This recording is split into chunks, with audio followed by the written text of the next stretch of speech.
Chapitre 1. Dans ma vie, j'ai eu à traverser quelques grandes épreuves. La première, c'est ma naissance. Quoi? C'est vrai? Il paraît que c'est un des plus grands traumatismes d'enfance. Heureusement, je me souviens de rien. Ça arrive quand on vit un moment trop difficile. Notre mémoire refuse de se rappeler. C'est ce qu'on appelle de l'amnésie sélective. C'est peut-être aussi parce que je n'étais qu'un tout petit bébé. Peu importe. Ça change rien, ça m'a traumatisée. La deuxième grande épreuve que j'ai dû affronter, c'est la mort de mon rat. J'avais 8 ans et il s'est éteint dans mes bras. J'ai longtemps cru que c'était ma faute.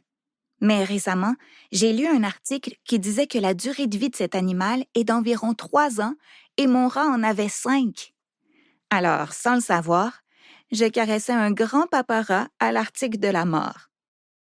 C'est probablement ce qui me déplaît le plus dans cette histoire. J'ai longtemps fait des cauchemars à cause de cet événement.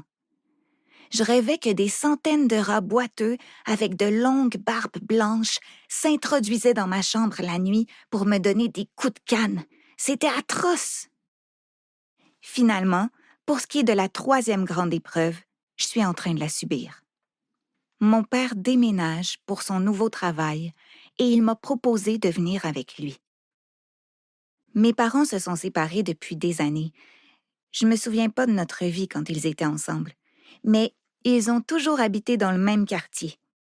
Depuis que je suis petite, je peux souper chez ma mère et aller dormir chez mon père le même soir. Mais tout ça va changer dès la fin de l'été, c'est-à-dire dans 2 semaines exactement. Mon père vient de se faire offrir un travail aux îles de la Madeleine. Une occasion qu'il ne peut pas refuser, selon lui. Un contrat de 2 ans, très payant et enrichissant, toujours selon lui. Et mes parents m'ont donné le choix de l'accompagner ou pas. Un choix que je ne peux plus repousser et qui me donne l'impression d'avoir une bombe nucléaire dans mon sac à dos. Je ne veux pas perdre mon père, mais je ne peux pas non plus quitter ma mère. J'ai bien essayé de dissuader papa de partir et tenté de convaincre ma mère de déménager aussi, mais il n'y a rien à faire. Dans 2 semaines, Guillaume Paradis part pour les îles et Carolina Mendes reste ici. Et moi? Moi, Charlie Paradis Mendes, je ne sais pas encore ce que je vais faire et je suis déchirée, prise dans mon trait d'union. Au début, j'ai pensé que je pourrais vivre 6 mois là-bas et 6 mois ici. Mais mes parents n'ont pas voulu. Ils m'ont dit que je devais choisir, car c'était hors de question que je change d'école en plein milieu de l'année. Si au moins j'avais un frère ou une sœur pour m'aider à prendre une décision. Mais non, je suis enfant unique et prise dans mon dilemme toute seule, comme d'habitude. Et si tu faisais une liste de pour et de contre? Je sors de la lune et je lève la tête. Devant moi se tient Émile, mon meilleur ami, qui dégoute sur le béton autour de la piscine municipale. J'étais si loin dans mes réflexions que je ne sais absolument pas à quoi il fait allusion. Je hausse un sourcil, comme je fais toujours quand je suis confuse, et je demande « De quoi tu parles? » Émile prend sa serviette, éponge ses longs cheveux, puis il enroule le tissu autour de sa taille en précisant son idée. Pour trancher entre vivre avec ton père ou ta mère, t'as juste à faire la liste des pour et des contre. Tu iras avec celui qui a le plus de pour. Émile, c'est le meilleur ami parfaitement imparfait. Il est extravagant, drôle, à l'écoute, excentrique, protecteur et parfois prétentieux. Bref, il est comme un frère, mais sans le désavantage de devoir l'endurer 24 heures sur 24. Je le nargue. Waouh, tu parles d'une idée originale, comme si je n'y avais pas pensé. Je l'ai faite, la liste, qu'est-ce que tu penses? Je fouille dans mon sac à dos et je sors le bout de papier que je mets dans les mains ratatinées et humides de mon ami. Émile saisit la feuille et, avant de la regarder, il me dit « OK, je regarde cette liste et après, tu viens te baigner. Depuis que l'école est terminée que tu réfléchis, je vais la prendre pour toi, la décision, qu'on en finisse. » Quoi? T'as bien compris. Je vais lire cette liste, décider pour toi et après, on va profiter de la fin de nos vacances. Je fixe Émile. Je ne sais pas si je suis prête à mettre une décision aussi importante entre ses mains. D'un autre côté, je suis incapable de trancher. Mon meilleur ami me connaît mieux que personne et il est sans doute le mieux placé pour m'éclairer. Je prends une grande inspiration et je présente mon poing fermé. Émile vient y cogner le sien. C'est notre façon de s'entendre.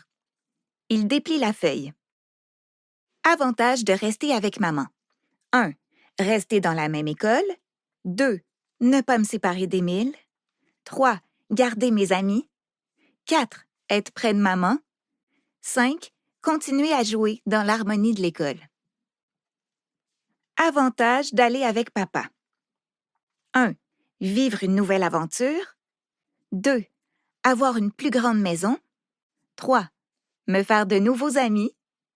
4. Je m'entends mieux avec papa. 5. Découvrir la vie sur les îles, qui, selon ce qu'on m'a dit, est extra. 6. Ne plus avoir à endurer mon beau-père. Émile regarde ma liste pendant plusieurs minutes, concentré.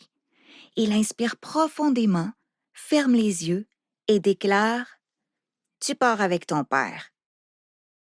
Pendant quelques secondes, mon cœur cesse de battre et mes poumons se contractent. Il a bien dit « Tu pars avec ton père ». C'est vrai que cette aventure me fait envie, mais d'un autre côté, j'ai peur de quitter ma vie ici et de me séparer d'Émile et de toute ma gang d'amis à l'école.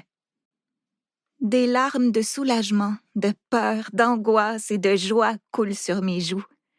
Bref, pour plein de raisons à la fois, je me mets à pleurer. Je saute dans les bras de mon ami et je lui avoue « Tu vas tellement me manquer. On s'appellera chaque soir et tu vas revenir me visiter à Noël. Et à la relâche. » C'est sûr. Et à Pâques aussi. Oui, à Pâques aussi.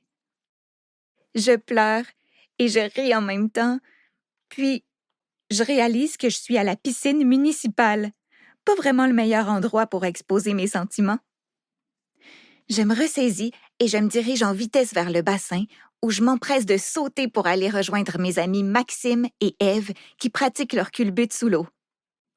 Émile lance sa serviette et vient nous rejoindre en criant « Bombe !» Normalement, on se fait avertir quand on fait des bombes. Mais aujourd'hui, c'est le cousin d'Émile qui surveille la piscine. Alors il se contente de nous regarder avec de gros yeux. Nous rions. Je suis résolue à profiter au max de mes derniers jours de vacances. Dans l'eau, Émile continue notre discussion. Au fond, ça aurait pu être pire, tu sais. Comment ça, être pire? Imagine si c'était ta mère qui avait voulu retourner vivre au Mexique. Maxime, qui nage vers nous, s'exclame. « Quoi? Charlie? Tu t'en vas vivre au Mexique? » Ève s'étouffe avec une gorgée d'eau et s'approche curieuse. « Mais non, je vais pas vivre au Mexique. » Maxime soupire de soulagement. « Ouf!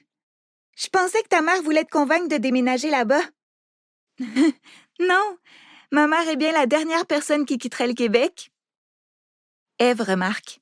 « On ne sait jamais. L'appel du retour aux sources est parfois plus fort que tout. » Arrêtez donc de dire n'importe quoi. Il y a autant de chances que ma mère aille vivre au Mexique que vous en Chine. Maxime rouspète. « Franchement, nos parents sont pas chinois. » Je sais, c'est pour ça que je dis ça. De toute façon, mes grands-parents ne la laisseraient jamais faire. Ils n'arrêtent pas de dire qu'ils adorent le Québec et qu'ils ne regretteront jamais de s'y être installés. J'ai juste décidé d'aller vivre aux îles de la Madeleine avec mon père. Ève roule les yeux. « Ah, OK. » Puis elle réalise ce que je viens de dire. « Attends, quoi? » Maxime ajoute. « C'est fait, t'as pris ta décision. » Émile répond en riant. « Disons que je l'ai un peu aidé, mais je suis certain que c'est le bon choix. » Bouleversée par toutes les émotions que cette discussion suscite chez moi, je décide d'y mettre un terme. Émile a raison, ce sera super là-bas. Je plonge sous l'eau et je tire sur le pied de mon ami pour l'attirer avec moi. Au moins, au fond de la piscine, plus personne ne peut me questionner sans s'étouffer.